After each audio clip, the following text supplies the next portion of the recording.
Salut, c'est Giacago. Aujourd'hui, petite vidéo pour faire le tour des pires situations auxquelles Actarus, Goldorak et la patrouille des aigles ont dû faire face. Alors, bien entendu, ce n'est que mon point de vue, mais pour réaliser cette vidéo, je vous ai aussi demandé le vôtre. Donc, c'est avec plaisir qu'on va attaquer directement avec deux avis sur l'épisode numéro 7. T'enflamme pas trop là, toi. Qu'est-ce que tu fais là, toi? Un seul Giacago, ça suffit largement. Tu as oublié de dire que, bien entendu, il ne fallait pas oublier de s'abonner à cette chaîne YouTube en cliquant tout simplement sur ce bouton.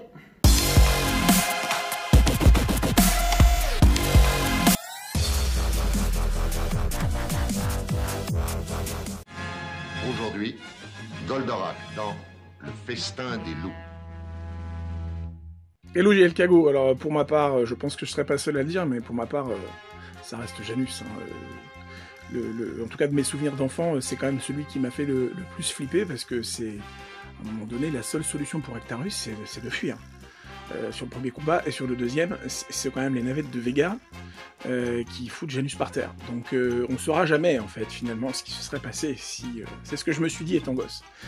Si Actarus s'était pas enfui sur le premier combat, et si sur le deuxième, les navettes de Vega n'avaient pas bombardé Janus, finalement, on ne sait pas. Et pour moi, c'est un des plus grands souvenirs de Golgoth. Et puis, j'ai toujours cette question qui reste en suspens. Voilà. Pour ma part, salut!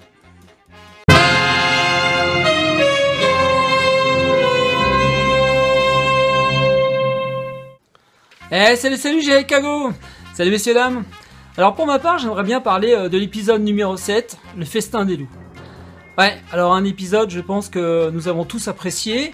Un épisode aussi qui prend toute son importance, car Actarus a failli perdre son premier combat, accessoirement sa vie, et accessoirement la série a failli s'arrêter là, tout simplement. L'épisode numéro 7, ça aurait été dommage. Alors Janus, le vilain de l'épisode, était sur le point de le remporter sur notre héros, mais c'était sans compter le meilleur ami d'Actarus, j'ai nommé Hydargos. Alors Hydargos s'est occupé du cas de Janus, il l'a dézingué en 2 temps 3 mouvements, je veux dire ça a pas traîné, donc voilà, et nous on a apprécié, ça c'était fun. Non franchement Hydargos, top, on a adoré ton intervention, et puis on te comprend, t'as failli être destitué, donc voilà. Bon, si j'ai adoré cet épisode, ce n'est pas seulement pour son scénario, mais principalement pour l'interact de Janus. Il a un super visuel, bon c'est un robot de la division en ruine, en général, ils sont classe quoi. Ce n'est pas pour rien aussi que MetalTech les produit. Regardez-moi un peu ça. Et ma fille m'a réalisé un super dessin. Et franchement, je le kiffe. Alors Janus, est-ce qu'on peut le considérer comme un combattant d'honneur? Bah peut-être qu'au sein des forces de Vega, oui. Mais là, franchement, dans l'épisode, c'est juste un gros lâche, quoi. Attends, ce mec, il attend juste une chose, c'est de dézinguer Goldorak en profitant du peu d'expérience d'Actarus. Voilà, donc merci pour la victoire. Victoire facile, quoi. Actarus, tu salueras Satan, bâtard. Ah, la brute. Alors justement, Janus, c'est ce mec. N'oublie pas que tu n'es qu'un valet. Ou encore ça. Alors, est-ce qu'elle démarre cette soucoupe, oui ou non? À vos ordres. Mais bouge-toi un peu le popotin, va la démarrer quand même ta soucoupe. Non, franchement, merci Hydargos. C'était super top. On a adoré ton intervention, tu ne pouvais pas mieux faire. Merci encore. Ces navettes sont devenues malades. Janus, on ne m'humilie pas impunément, tu vois. Bon sinon, s'il n'y a qu'une seule phrase que je devais retenir, c'est la phrase de fin, celle qui résume tout l'épisode. Au festin de l'amitié, chacun peut y trouver sa pitance. Mais au festin des loups, il n'y a pas de dessert.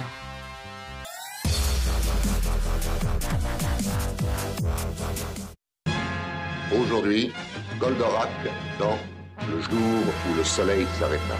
Cet épisode est angoissant, je dirais, car en effet, il s'y passe énormément de choses et dans un laps de temps très réduit. Et pour une fois, le plan de Vega est vraiment mûrement réfléchi, hein. C'est pas juste « Ah, envoyez un Golgoth !» Goldorak se retrouve donc entre la Terre, la Lune et le Soleil, en plein milieu d'une éclipse. Il est complètement privé d'énergie et ne peut donc rien faire. Le robot géant se transforme donc en simple cercueil et Actarus est tout simplement en dérive dans la ionosphère. L'absence de rayons solaires a désénergisé tout son système électrolytique. Professeur, il faut que j'y aille. Si nous laissons Actarus sans secours, dans quelques instants, il sera à la merci de ces monstres. Avec l'Ovéter, tu ne peux pas atteindre l'ionosphère. Je le sais aussi bien que vous. On remerciera bien entendu Al Gore et ses deux idées de génie. Bon, la première un peu moins quand même, hein, parce qu'elle consiste à tirer des missiles dans la gueule de Goldorak pour le faire dériver hors du champ de l'éclipse, donc pour qu'il retrouve la lumière. On peut utiliser la poussée de mes missiles. Actarus, je vais te tirer dessus pour te sortir du cône.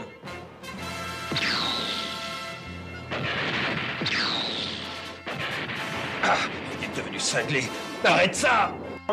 Mais bon, les forces de Vega ne sont pas cons, s'en aperçoivent très vite du manège, et du coup, il va par un subterfuge vraiment très intelligent, c'est là qu'on le connaît bien, notre pilote de Mazinger, hein, et va réussir à faire retrouver la lumière à Goldorak, si je puis dire. Actarus, patiente une minute. Je vais te faire un merveilleux cadeau.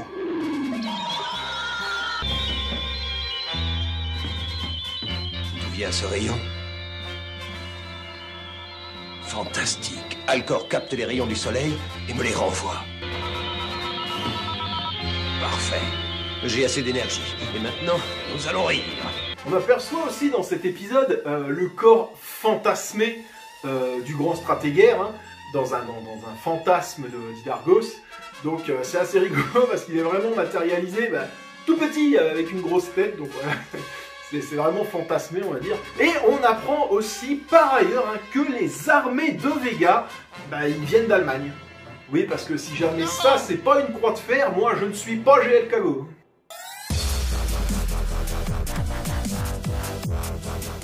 Aujourd'hui, Goldorak dans Les Amoureux de Forge. Un de mes épisodes préférés. Bizarrement, pas de combat dans celui-là. Enfin si, un combat, mais intérieur, un combat... Psychologique? Non, qui se passe dans la tête. En effet, dans cet épisode, notre prince retrouve son amour de jeunesse, la délicieuse Aphélie.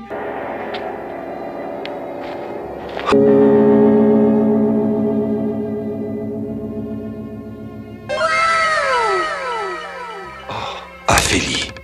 Mais elle est contrôlée par les forces de Vega et elle va pousser Actarus dans la folie en lui disant que c'est un traître et qu'il a tué son petit frère parce que son cerveau était dans le premier Golgoth qu'il a combattu. Et là, pour notre héros, c'est le choc total. Il aura énormément de mal à se remettre sur pied à la suite de cette annonce. Comme vous voyez, c'est un épisode très joyeux, hein, et pour finir sur une note d'optimisme, hein, eh bien la belle Aphélie va tout simplement, pour se faire pardonner, hein, puisqu'elle a un gros sentiment de culpabilité pour avoir blessé Actarus, eh bien elle va gentiment se sacrifier en fonçant dans la gueule du Golgoth adverse et des soucoupes avec son vaisseau chargé comme il se doit de bombes.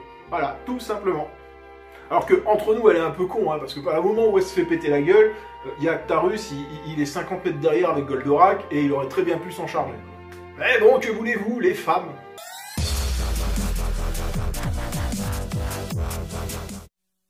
Aujourd'hui, Goldorak dans Vaincre ou Périr. Ces deux épisodes, hein, marquent la fin de la première saison, hein, de Goldorak. Et il fallait vraiment que ce soit épique, hein. Et putain la vache, ils ont vraiment mis le paquet. 3 Golgoth, Goldorak endommagé, l'Ovéter détruit, Vénusia blessé, le centre occupé et Procyon torturé. Ah ouais, non mais là, quand je vous dis qu'ils ont mis le paquet sur ces deux épisodes-là, c'est vraiment, il y avait tout. Et là, même si jamais c'est pas pour Actarus vraiment qu'on a le plus peur dans cet épisode, hein, y a vraiment toute une partie où Vénusia aurait pu y rester, et surtout Procyon quand il se fait torturer dans l'espèce de centrifugeuse là, c'est vraiment pour lui qu'on a le plus peur dans cet épisode, hein, parce qu'il est pas tout jeune non plus. Hein. L'épisode 27 est vraiment pour moi un de mes préférés, on y voit vraiment la détermination d'Idargos, hein, parce qu'il ira même jusqu'à se sacrifier pour tenter de se débarrasser du prince de Fort. Alors, on va s'écarter un tout petit peu de la trame hein, de cette vidéo, mais cet épisode fourmille hein, de petits détails, et il y en a un qui m'a fait tilter, je l'ai remarqué honnêtement là en réécoutant cet épisode, c'est que, alors vous savez très bien que Hydargos, hein, c'est quelqu'un qui est vraiment fier de son rang, hein, faut pas lui manquer de respect, parce que sinon ça se passe pas bien du tout. Hein. Mais pourtant, le mec, au calme, tranquille, et voilà qui se fait tutoyer par ses soldats, dis donc. Si, écoutez bien, à 12 minutes 5. Augmentez la vitesse de la centrifugeuse. À tes ordres. Et pour finir, dernier clin d'œil hein, qui vient confirmer ce que je disais dans l'épisode 11, hein, quand je disais que les armées de Vega venaient d'Allemagne. Regardez très clairement ce que fait Hydargos. Hein, alors là, je vais même aller plus loin. Je vais même dire qu'ils viennent pas seulement d'Allemagne, hein, l'armée de Vega, c'est carrément des nazis. Essaie d'attaquer Goldorak à l'atterrissage. À tes ordres, je jure de tuer le prince de Fort. Je le tuerai, fût-ce au péril de ma vie.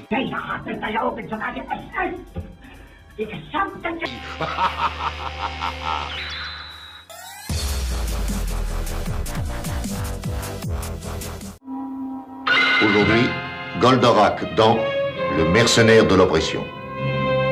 Salut, moi c'est David, un vieux de la vieille, connu le tremblement de terre de 1978 avec l'apparition de notre cornu préféré. L'épisode qui m'avait marqué le plus à l'époque, et je réponds en même temps à la question, quel est l'adversaire le plus redoutable qu'il ait rencontré, que Goldorak ait rencontré. Donc pour moi c'est Ergastul, dans l'épisode Le mercenaire de l'oppression.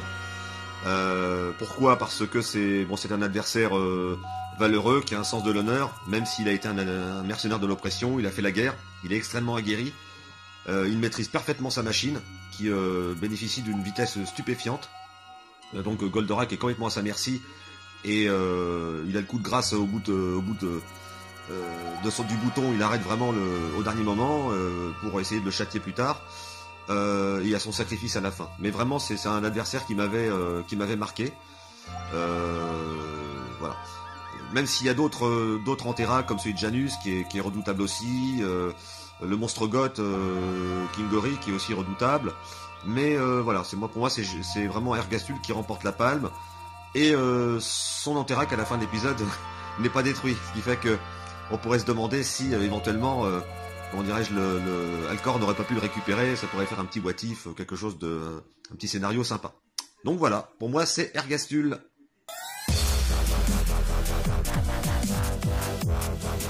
Aujourd'hui, Goldorak dans L'invincible du cosmos. Alors, l'un des épisodes qui m'a fait le plus flipper gamin sur Goldorak, l'épisode 7, je sais que beaucoup vont le citer, c'est l'épisode 36, L'Invincible du Cosmos, mettant en scène Tityos. Bon, il faut dire que le combat est quand même très très acharné, avec la supériorité de Tityos au niveau de son arme, pas au niveau de son armement, mais au niveau de l'alliage, donc le fameux Shogoking, dont est composée la navette. Donc voilà, et c'est vrai qu'Actarius a beaucoup de mal. Tityos connaît le point faible de Goldorak, donc chose effleurée déjà par Oros, lorsqu'il avait envoyé une escadrille de navettes par rapport à tout ça. Donc voilà. Et bon, si l'Alcorak n'avait pas existé et qu'il n'y avait pas eu le jumelage, donc que Procyon avait précédemment dit dans l'épisode 35, à la fin de l'épisode pour être précis, Goldorak se serait fait largement fait mettre en morceaux. Donc voilà, mais n'est pas l'invincible du cosmos qui veut. Et franchement, cet épisode m'avait fait quand même flipper dans un sens. C'est savoir déjà comment se déroulait le combat, et aussi pour savoir si vraiment le fameux jumelage Goldorak-Alcorak allait vraiment se faire, et comment ça allait vraiment se finir.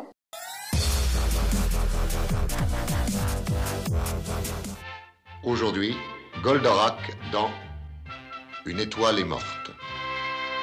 Épisode où Actarus est en bien mauvaise posture à cause de sa blessure à l'épaule. Hein. Très clairement, si Vénusia n'avait pas eu le cran de prendre les pilotes de l'Alcorak, hein, il ne serait plus. Le prince de Fort serait déchu. partirai pour l'amour d'Actarus.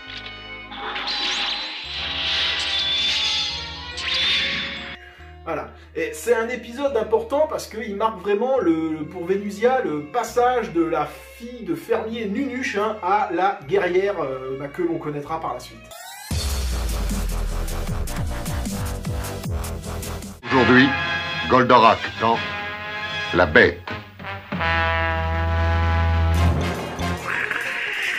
Dans l'attaque. Figure au point. Waouh, je vais t'avoir. Tiens, prends ça dans ta face.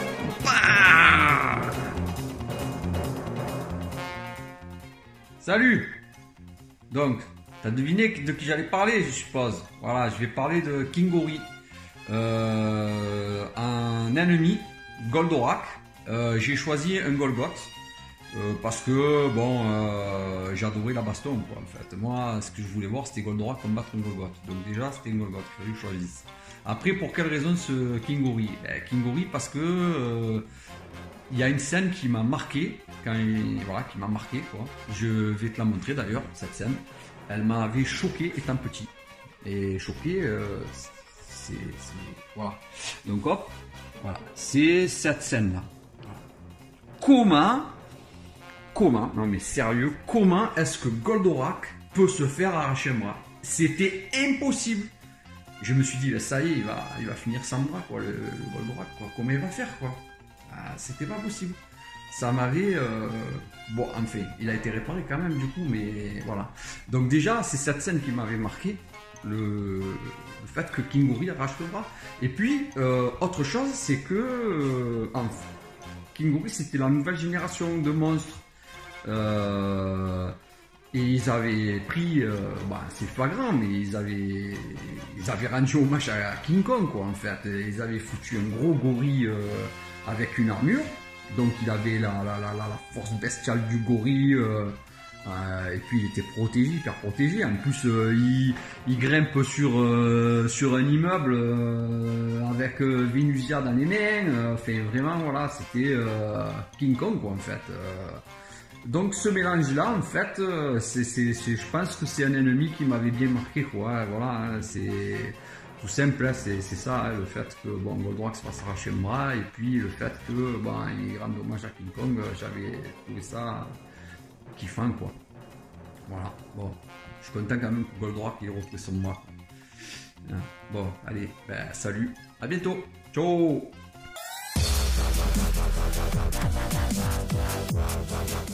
Il est maintenant temps de vous dire pour moi quel a été l'adversaire le plus dur à vaincre pour Goldorak. Hein. Alors, il y a quelqu'un qu'on a déjà fait mention. Pour moi, il s'agit de Ergastul, hein, de l'épisode 34. Alors, la personne a apporté beaucoup d'arguments, mais j'y vais quand même y aller de ma petite analyse personnelle. Pour commencer, hein, cet Ergastul, moi je trouve qu'il pète la classe. Regardez les commandes de son Anterac, hein, c'est tout simplement un guidon d'Harley Davidson. Et si jamais ça c'est pas swag, lors de leur première rencontre, hein, notre prince de fort comprend tout de suite que là, c'est pas gagné, quoi. De plus, notre méchant biker hein, annonce à notre héros que il était pas à fond, le mec, il en avait encore sous la pédale, quoi. Enfin, sous la poignée plutôt. Le mec, non, il n'était pas à 100% de ses capacités, et d'ailleurs, il donne rencard hein, à Actarus le soir de la pleine lune, où ses pleins pouvoirs seront déployés, et où il est, selon ses dires, invincible. Même constat au centre de recherche, hein, où Procyon ordonne à Actarus de rentrer à la base. Ce dernier, une fois arrivé à bon port, dit quand même que, pour une fois, il a eu les niquettes. En repensant au combat qui venait d'avoir lieu, notre héros dit même que c'est le plus fort adversaire qu'il ait affronté jusqu'à ce jour. S'ensuit ensuite un passage, c'est pas évident à dire, s'ensuit ensuite un passage où notre homme de Vega est bien transformé en civil, dirons-nous, hein, orange du boulot blanc pour en découdre avec Actarus à l'arme blanche. Hein. C'est vraiment, la personne est vraiment extrêmement déterminée quand même. Hein. 2 affrontements ont alors lieu et au cours du second, notre fermier de l'espace va quand même aller gentiment sauver le méchant de la noyade.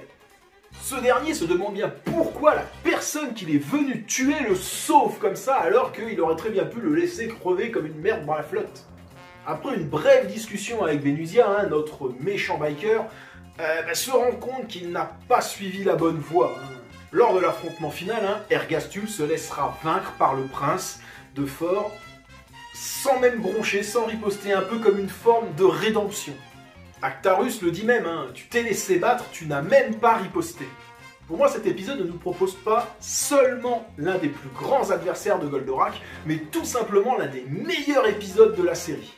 Car là, en plus du combat physique, il y a vraiment aussi un combat psychologique. Ce que je veux dire par là, c'est que quand Actarus part l'affronter la nuit de pleine lune, il sait très bien que mon chat est en train de jouer dans le sapin avec les boules de Noël.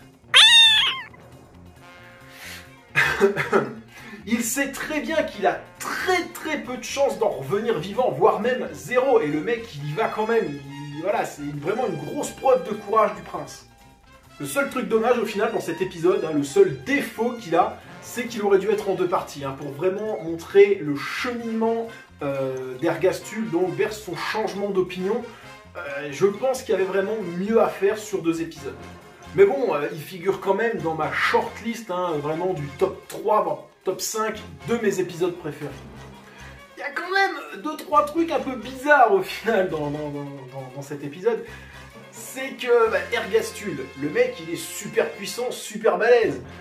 Plutôt que de se laisser tout simplement buter par Actarus, là, il aurait pas pu lui dire « Allez viens, écoute, on s'allie, on va péter la gueule à Vega là-haut, il y en a pour 10 minutes, on rentre et puis c'est torché, on boit une bière. » Voilà, alors je sais bien que son peuple voilà, est prisonnier et tout ça, mais quand même, au final, il aurait tout simplement pu s'allier à Actarus. Et il y a un autre point aussi que je trouve un petit peu con, c'est son robot, son Anterac. Je veux dire, au final, à part une fissure dans le pare-brise, et là encore, il suffisait de passer un coup de fil à Carglass et... Glace répare, Carglass remplace. Et ouais, en plus, il y aurait fini des essuie-glaces, hein. Bah ouais, c'est des boches, c'est pas de la merde. Mais t'es encore là, toi? Donc bref, l'Anterac est complètement en état de marche, hein. Alcor aurait pu s'en servir et se servir de son expérience passée à bord de Mazinger Z pour s'allier lui aussi à Goldorak et aller péter la gueule à Vega.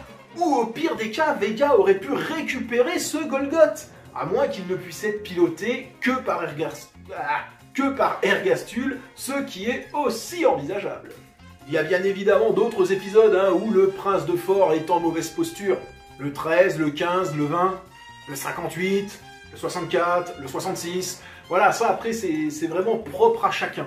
Mais voilà, j'ai pas ressenti moi personnellement une réelle angoisse dans ces épisodes-là. Il y a quelque chose qui m'a marqué moi quand même en ayant revisionné tous ces épisodes, c'est que Alcor passe souvent pour le personnage humoristique un petit peu de la série, mais il a quand même sauvé le cul un paquet de fois de notre héros. Hein. J'ai envie de dire, bon, et vice versa bien entendu. Bon après j'y peux rien, j'adore Alcor moi personnellement. Mais voilà, je trouve que faudrait bien lui redonner un petit peu ses lettres de noblesse dans Goldorak quand même. Bon bah voilà, je pense avoir fait le tour des pires situations hein, auxquelles Actarus a été confronté.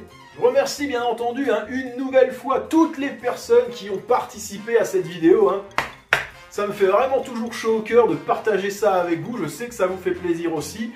Je vais mettre d'autres vidéos dans ce système en place, hein, parce que c'est vraiment quelque chose que j'aime bien vous faire partager.